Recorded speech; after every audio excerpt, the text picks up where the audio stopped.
Hi everyone, in this video, we will show you how to delete recordings on DirecTV Stream. First, open the DirecTV Stream app on your TV streaming device, mobile device, or visit the DirecTV Stream website and sign into your account.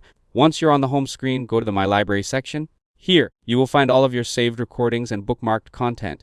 Look for the DVR section where your recordings are stored.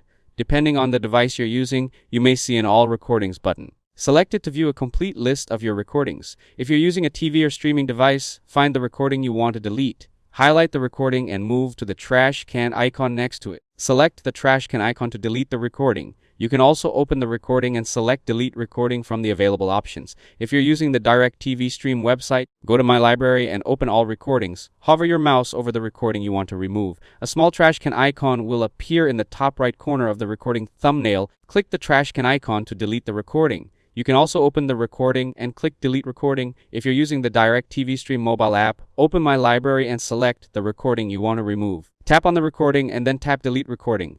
A confirmation message will appear. Tap Yes, Delete to confirm that you want to remove the recording. After deleting a recording on the website or a streaming device, you may see a brief notification with an undo option. If you deleted the recording by mistake, select Undo right away to restore it. You can also manage future recordings. In My Library, open upcoming recordings. Here you can see shows, movies, and events that are scheduled to be recorded. To stop a future recording, select the upcoming program and choose Cancel Recording.